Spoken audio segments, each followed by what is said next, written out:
Hello everyone, आपका स्वागत है फ्रीडम क्लासेस चैनल में।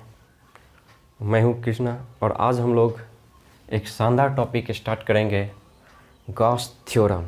और इसको हम लोग बहुत ही शानदार तरीके से पढ़ेंगे, डायरेक्ट माइंड में फिट करेगा। तो देखिए, सबसे पहले गॉस थ्योरम बहुत इम्पोर्टेंट है और 100% यहाँ से बोर्ड में क्वेश्चन आते हैं और अदर एग्ज़ाम में भी इससे रिलेटेड क्वेश्चन पूछा जाता है। कंपटीशन सब में स्टेटमेंट से रिलेटेड क्वेश्चन रहता है ना, फार्मूला से रिलेटेड क्वेश्चन रहता है। आज हम लोग इसको, है ना, गॉस थ्योरम को पढ़ने से पहले हम लोग डिस्कस करेंगे एरिया वेक्टर, जिसको हम लोग सदिश क्षेत्रफल कहते हैं, है ना। और देखिए, सबसे पहले एरिया वेक्टर हम लोग पढ़ते हैं। एरिया वेक्टर, इसको अच्छे तरीके से समझिए। एरिया वेक्टर सदिश क्षेत्रफल।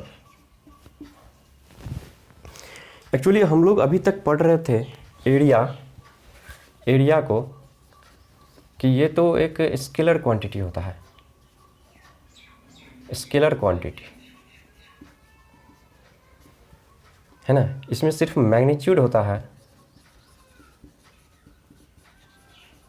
लेकिन इसमें डायरेक्शन नहीं होता है, दिशा नहीं होता है। सिर्फ परिमाण होता है लेकिन दिशा नहीं होता है, सिर्फ ये होता है। तो हम लोग एरिया कहते थे, लेकिन अभी जो हम लोग पढ़ रहे हैं वो एरिया वेक्टर है। तो वेक्टर शब्द लगने से हम लोग जानते हैं कि इसका मतलब है कि ये सदिश होगा, और सदिश होगा तो क्या होगा कि इसमें मैग्नीट्यूड भी होगा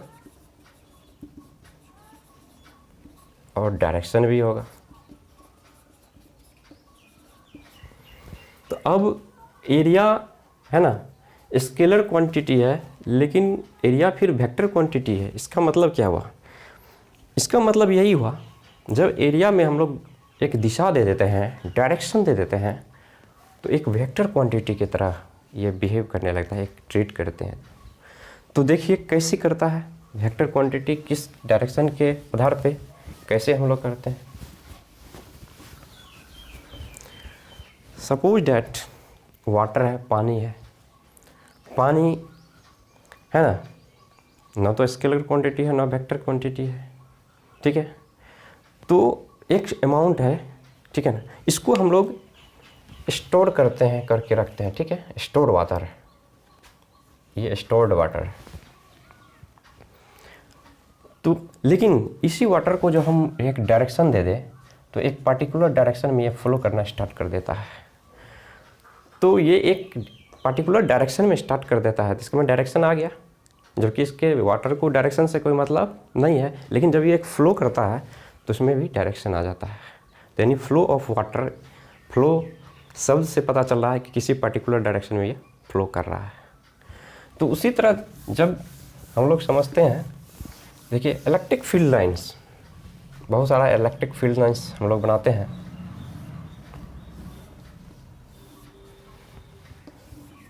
one, two, three, 4, 5, 6, suppose that 6 line है। और ये सरफेस एरिया है। मैं 2 लाइन को मिटा रहा हूँ। ये सरफेस एरिया है।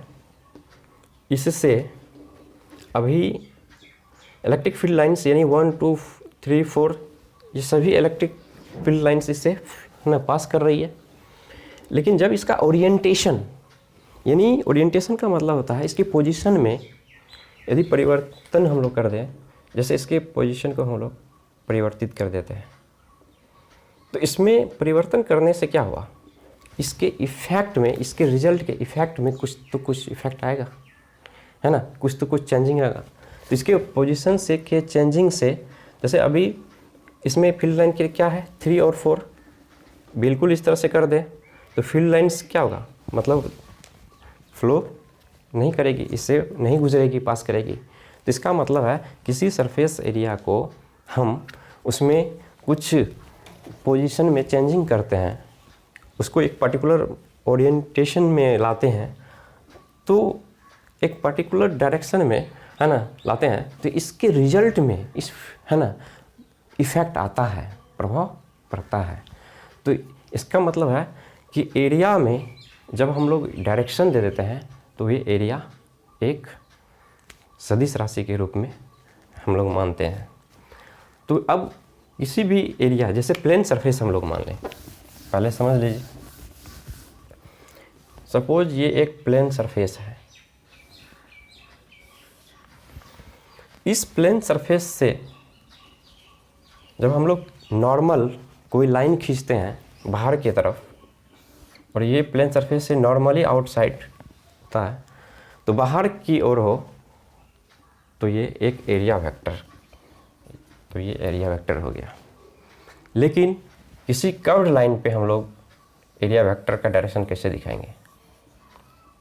तो सपोज दैट ये कर्व लाइन है, थोड़ा सा पार्ट हम लोग लेते हैं जो फ्लैट सरफेस है, यहाँ पे एक टेंजेंट हम लोग खींच देते हैं, स्पर्श रेखा, और यहाँ पे हम लोग एक आउटसाइड एक नॉर्मल खींच देते हैं जो परपेंडिकुलर है इस सरफेस पे, तो ये इसका डायरेक्शन हो गया,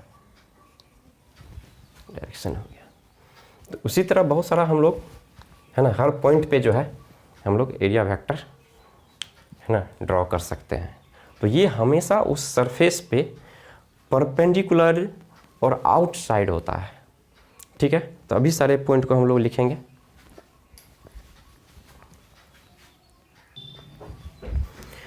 चलिए हम लोग फिर से एक बार बारीकी से देख लेते हैं। तो एरिया वेक्टर एक सदिश राशि है। एरिया वेक्टर का दिशा सतह के लंबवत बाहर की ओर होता है। जैसे ये एक कोई प्लेन सरफेस है, समतल सतह है, तो इस पे आउटवर्ड एरिया वेक्टर का जो दिशा है, आउटवर्ड है डायरेक्शन, जो इस सतह के साथ कितना डिग्री बनाता है, 90 डिग्री एंगल बनाता है। दूसरी बात, हम इस है ना यदि कोई भी सरफेस जो है कर्व्ड हो, कर्व सतह हो, तो एरिया वेक्टर की दिशा जो है ना उस पर खींचे गए स्पर्श रेखा के लंबवत है ना, ये स्पर्श रेखा है, ये कर्व्ड लाइन है, इस पे हमने एक स्पर्श रेखा खींचा, टेंजेंट खींचा, और इसका डायरेक्शन किधर है, आउटवर्ड है ना, तो इसकी दिशा आउटवर्ड है ना, यही एरिया वेक्टर की डायरेक्शन हो गया प्लेन सरफेस के लिए और कर्व सरफेस के लिए, ठीक है।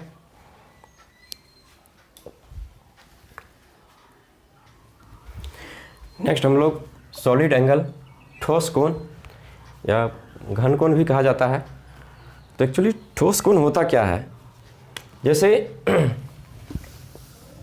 सपोज दैट एक वाटरमेलन है, जिसको हम लोग खरबूजा कहते हैं, तरबूज कहते हैं, जो भी बोलिए, वाटरमेलन है। तो वो एक स्फेरिकल है ना, स्फेरिकल उसका जो है शेप स्फेरिकल है। तो सपोज डैट यहाँ पे सेंटर है और छोटा सा पोर्शन आप काट लेते हैं, सब इसे काट लेते हैं, ये वाला पोर्शन हमने काट लिया।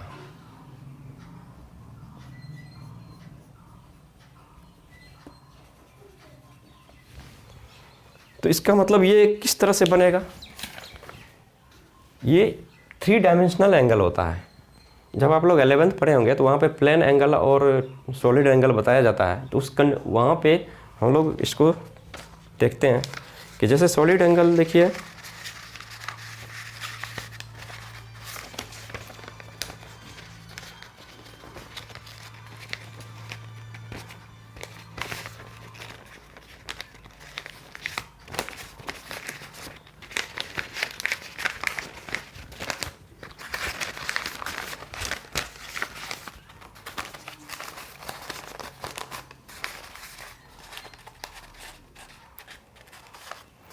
सॉलिड एंगल जस्ट ये 3 डायमेंशनल है ना।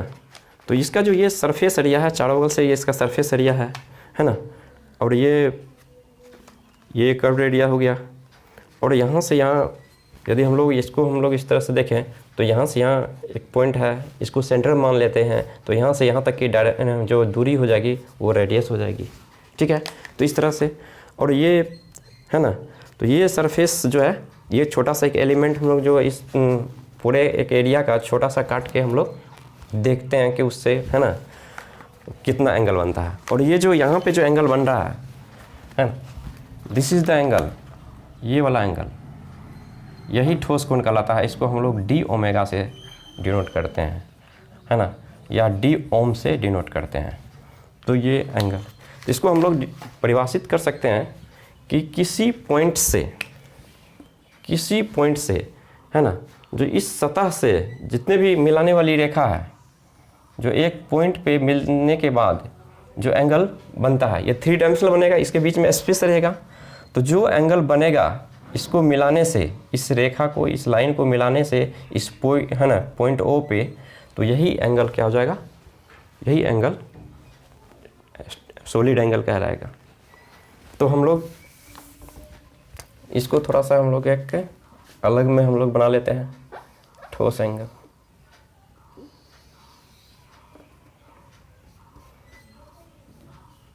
यहाँ पे पॉइंट ओ मान लेते हैं और सभी लाइनों को हम लोग इसे मिला देते हैं।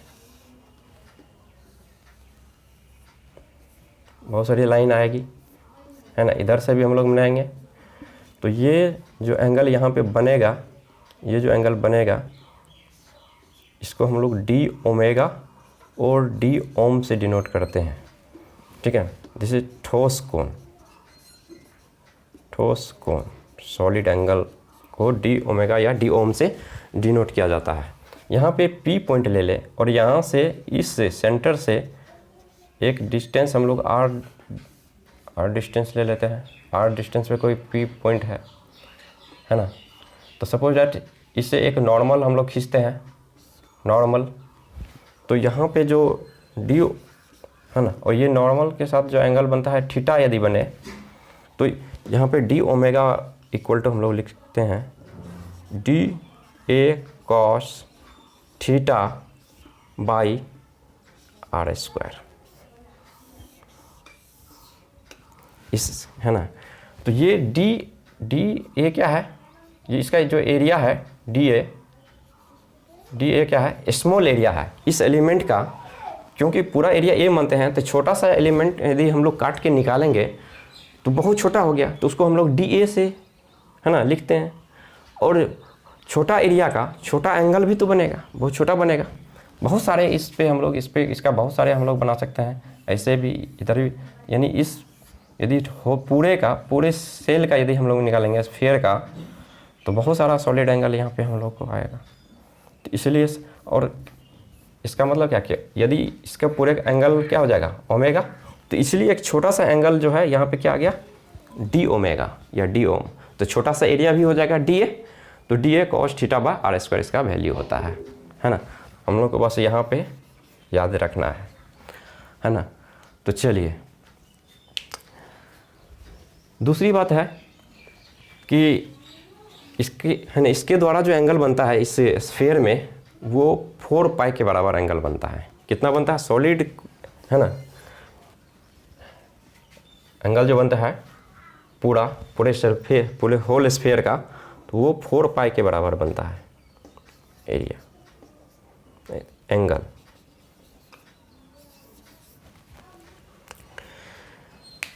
तो चलिए आगे हम लोग देखते हैं।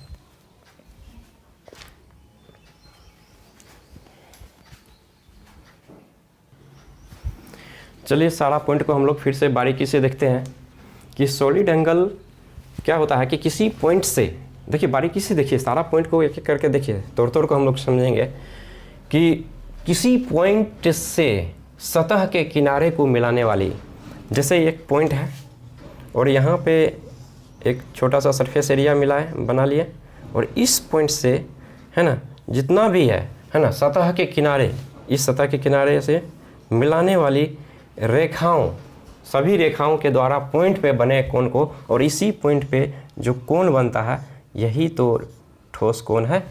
इसी को ठोस कोण हम लोग कहते हैं। इसे डी ओमेगा डी ओम द्वारा सूचित किया जाता है ना। अब देखिए गणितीय रूप से यदि हम लोग देखते हैं, गणितीय रूप से ठोस कोण सतह के क्षेत्रफल एवं पॉइंट तथा सतह के बीच की लंबवत दूरी के वर्ग के अनुपात के, है ना, बराबर होता है। तो इस तरह से हम लोग जैसे, है ना, तो बोले थे कि डी ओमेगा बराबर D A cos theta by R square के ये बराबर, क्योंकि जब हम लोग सतह निकालेंगे एक छोटा सा एलिमेंट का, तो वो सतह आता है डी ए कॉस थीटा, ठीक है। तो अब देखिए इसमें कुछ इम्पोर्टेंट पॉइंट है। वो इम्पोर्टेंट पॉइंट क्या है कि सॉलिड एंगल का SI मात्रक स्टेरेडियन होता है और इसका वीमा नहीं होता है। ये बहुत इंपॉर्टेंट पॉइंट है। ठोस कोण का है ना वीमा नहीं होता है और किसी सतह के द्वारा बनाया गया ठोस कोण है ना किसी बंद सतह के द्वारा बनाया गया ठोस कोण का कुल मान जो है ये 4 पाई होता है। अभी जस्ट आपको बताए थे।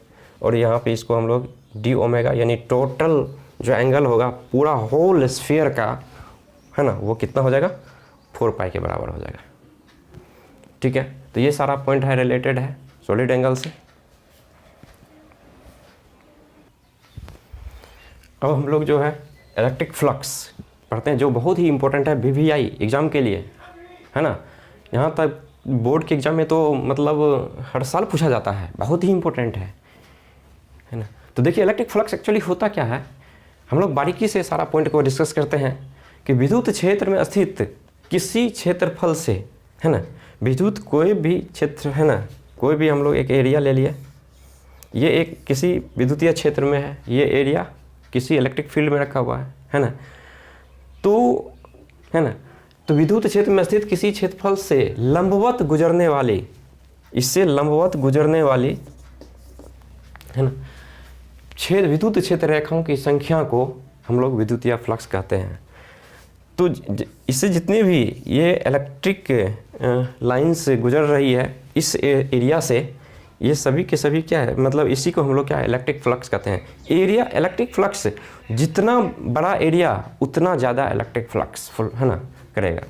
तो जैसे सपोज डैट हम लोग मान लेते हैं कि छोटा एरिया है, यदि छोटा एरिया ले ले तो उससे बहुत कम इलेक्ट्रिक है ना इलेक्ट्रिक लाइन ऑफ फील्ड इससे पास करेगा गुजरेगा।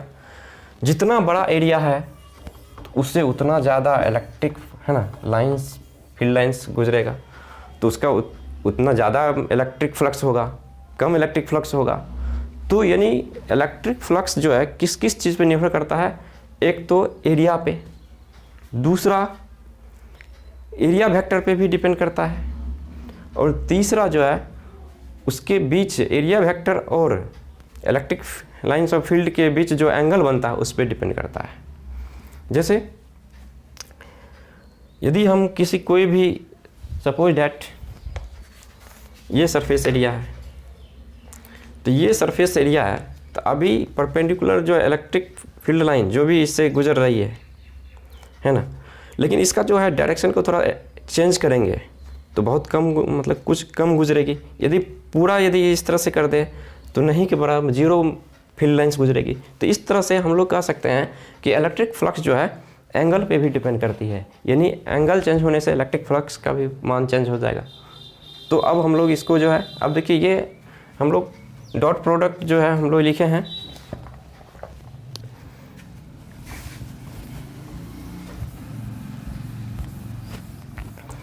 यहाँ पे तो हम लोग पढ़ते हैं कि vector A dot vector B का जो होता है ए बी कॉस थीटा होता है। तो उसी तरह यहाँ पे vector E area vector vector D A, तो इसका जो डी फाई बराबर हम लोग लिख सकते हैं वैल्यू हो जाएगा डी फाई का वैल्यू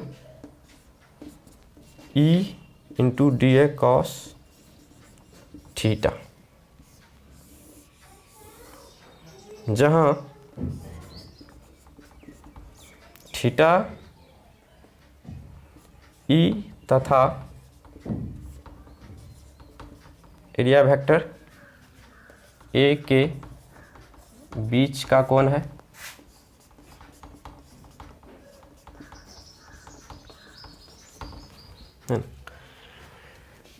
जैसे सपोज डैट एक सरफेस हम लोग ले लिए और इसमें इलेक्ट्रिक फील्ड लाइन की दिशा इलेक्ट्रिक फील्ड इधर है, और जब भी हम लोग एरिया है ना कोई भी सरफेस है, सपोज डैट ये मेरा हथेली एक सरफेस है, तो इस पे जो हम लोग एरिया वेक्टर ड्रॉ करेंगे ये परपेंडिकुलर होना चाहिए इस सरफेस के। तो इसमें कैसे दिखाएंगे, तो इस तरह से दिखा सकते हैं। और इस एरिया वेक्टर के साथ इसका एंगल जो ये कितना बन रहा है थीटा बन रहा है, ठीक है। तो यदि इस ई के साथ ये एरिया वेक्टर एंगल कितना बना थीटा, तो इसका जो कंपोनेंट होगा, इसका दो कंपोनेंट होगा इसका, तो एक हो जाएगा ई कॉस थीटा, है ना, और इधर हम लोग लिखते हैं ई साइन थीटा। तो इधर ऐसे भी हम लोग कह सकते हैं कि ये जो है ये कॉस कंपोनेंट जो हम लोग लिए हैं इस ई, है ना, तो यहाँ पे इस तरह से हम लोग डी फाई बराबर E D A cos theta हम लोग लिखे हैं। तो ये किस किस चीज़ों पे निर्भर करते हैं, तो चलिए हम लोग देखते हैं कि ये फ्लक्स जो है, विद्युतीय फ्लक्स किस किस बात चीज़ पे निर्भर करता है, वो हम लोग सारा पॉइंट चलिए हम इन सारे पॉइंट को डिस्कस करते हैं। विद्युतीय फ्लक्स निम्न राशियों पर निर्भर करती है, जैसे आपको पहले भी बता चुके हैं। तो किस पे डिपेंड है, विद्युतीय फ्लक्स पे, है ना, सॉरी विद्युतीय क्षेत्र, है ना, इलेक्ट्रिक फ्लक्स, है ना, इलेक्ट्रिक फील्ड, दूसरा सदिश क्षेत्रफल, है ना, एरिया वेक्टर, तीसरा इलेक्ट्रिक फील्ड एवं एरिया वेक्टर के बीच का जो कोण होता है वो भी इलेक्ट्रिक फ्लक्स पे डिपेंड करता है। ठीक है, अभी जस्ट बताएंगे कि एंगल कैसे डिपेंड करता है। तो देखिए इलेक्ट्रिक फ्लक्स का बीमा हम लोग जानते हैं निकालने के लिए फार्मूला सबसे पहले यूज़ करेंगे। तो फार्मूला क्या होता है, ई ए कॉस थीटा, है ना, इस डॉट प्रोडक्ट का जो है, जैसे ई डॉट वेक्टर ए, तो ई डॉट प्रोडक्ट है, तो इसका हम लोग बोले थे कि ये कॉस थीटा लेते हैं। और कॉस थीटा क्या है, एक डायमेंशनलेस क्वांटिटी है, इसका कोई डायमेंशन नहीं होता है। इलेक्ट्रिक फील्ड को हम लोग लिखते हैं, इलेक्ट्रिक फील्ड इंटेंसिटी को फोर्स बाय चार्ज, एफ क्या है फोर्स, क्यू क्या है चार्ज, और ये एरिया से मल्टीप्लाई कर दिए। तो फोर्स का अब हम लोग आसानी से निकाल सकते हैं, अब आसान हो गया। फोर्स का एम एल टी का पावर -2, है ना, और एरिया का एल का पावर -2, चार्ज है तो चार्ज बराबर क्या होता है, I into T, current into time, I into T. जैसे इनको ऊपर ले जाएंगे और इसको मल्टीप्लाई करेंगे तो हमारा वैल्यू हो जाएगा एम एल क्यूब टी का पावर -q आई पावर -1। आई के बदले हम लोग ए भी यूज करते हैं, तो M L cube T minus cube A का पावर -1। तो ये हमारा डायमेंशन हो गया किसका, तो ये हमारा इलेक्ट्रिक फ्लक्स का डायमेंशन हो गया। यदि आपसे पूछा जाए what is the dimension of electric flux, तो आप आसानी से आप इस फार्मूला का यूज़ करके और सारी चीज़ सभी का डायमेंशन आप पुट कर सकते हैं। तो इस तरह से हम लोग को आसानी से निकल सकता है। और ये सब चीज़ पहले भी आपको डायमेंशन कैसे निकाला जाता है पहले भी आपको बहुत बार बता चुका हूँ, तो अब तो आप लोगों को आनी चाहिए। तो नेक्स्ट तीसरा है कि इलेक्ट्रिक फ्लक्स का SI मात्रक, ये बहुत इंपॉर्टेंट है, पूछा जाता है ऑब्जेक्टिव में। तो इसका SI मात्रक होता है वोल्ट इंटू मीटर या न्यूटन मीटर पर कूलम, है ना, न्यूटन मीटर स्क्वायर पर कूलम होता है। इसे हम लोग लक्स भी कहते हैं, है ना, प्रचलित मात्रक में लक्स भी कहते हैं इसे। ठीक है, चलिए इलेक्ट्रिक फ्लक्स एक अदिश राशि है, ये एक कैसा क्वांटिटी है, स्केलर क्वांटिटी है। अब चलिए हम लोग देखेंगे कि ई एवं ए के बीच, है ना, का कोण पे इलेक्ट्रिक फ्लक्स का मान कैसे डिपेंड करता है। तो पहले आप लोग नोट कर लीजिए।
देखिए ये 3 कंडीशन है, जिसमें यदि पहला है यहाँ पे फोर्थ में लिखा है नोट नंबर 4, यदि इलेक्ट्रिक फील्ड एवं इंटेंसिटी एवं एरिया वेक्टर एक ही दिशा में हो, दोनों एक ही दिशा में हो। सपोज ये एक हम लोग कोई सरफेस ले लेते हैं, सरफेस एरिया है ना, तो यहाँ पे यदि इलेक्ट्रिक फील्ड इंटेंसिटी की डायरेक्शन इधर है और एरिया वेक्टर की भी डायरेक्शन इधर है, एरिया वेक्टर की भी डायरेक्शन इधर है, तो इस कंडीशन में तो दोनों के बीच जो एंगल बन रहा है वो कितना बन रहा है, 0। तो यहाँ पे एंगल क्या हो जाएगा, 0, और cos 0 का मान कितना होता है, 1। तो यहाँ 1 से मल्टीप्लाई करेंगे तो फाई का वैल्यू जो है, फ्लक्स हमारा कितना निकलेगा, ये तो ये हो गया मैक्सिमम वैल्यू, ये हो गया मैक्सिमम वैल्यू। आपसे ऑब्जेक्टिव में पूछा जा सकता है कि जब इलेक्ट्रिक फील्ड इंटेंसिटी और एरिया वेक्टर दोनों एक ही दिशा में हो तो फ्लक्स मैक्सिमम है ना होता है, तो ये आपको पूछा जा सकता है कि फ्लक्स मैक्सिमम किस कंडीशन में होता है। तो क्या बोलेंगे, जब एरिया वेक्टर और इलेक्ट्रिक फील्ड इंटेंसिटी दोनों सेम डायरेक्शन में हो। नेक्स्ट पॉइंट है, यदि इलेक्ट्रिक फील्ड इंटेंसिटी एवं एरिया वेक्टर एक दूसरे के विपरीत दिशा में हो। यदि सपोज डैट ये सरफेस एरिया है ना, तो इलेक्ट्रिक फील्ड इंटेंसिटी की डायरेक्शन इधर है और एरिया वेक्टर की डायरेक्शन इधर है, इधर, तो इस दोनों के बीच जो एंगल बनता है वो 180 डिग्री बनता है, ठीक है। तो यहाँ पे हम लोग वैल्यू है ना, फ्लक्स का वैल्यू जब भी निकालेंगे तो फाई बराबर ई है cos थीटा, तो यहाँ पे cos कितना रखेंगे, 180 डिग्री, तो 180 डिग्री का वैल्यू क्या होता है, -1, तो यहाँ पे -1 से मल्टीप्लाई आ जाएगा। ये सबसे न्यूनतम हो गया, मिनिमम हो गया है ना, तो ये हो गया मिनिमम वैल्यू।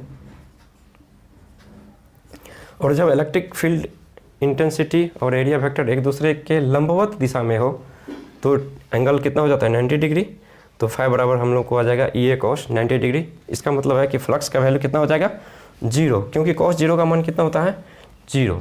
तो इस तरह से तीनों कंडीशन में हम लोग, तो यहाँ पे कंडीशन क्या है, इस तरह से इलेक्ट्रिक फील्ड इंटेंसिटी इस डायरेक्शन में है और एरिया वेक्टर ये वाला जो है, एरिया वेक्टर इस डायरेक्शन में, तो ये 90 डिग्री हो गया।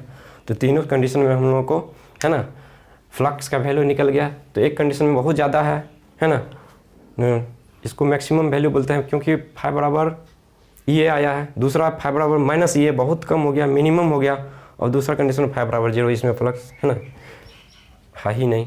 तो इस कंडीशन में हम लोग जो है फ्लक्स का वैल्यू कैलकुलेट कर सकते हैं। यदि वीडियो अच्छा लगे तो लाइक करें, सब्सक्राइब करें ताकि आपको नया अपडेट मिलता रहे। तब तक के लिए बाय।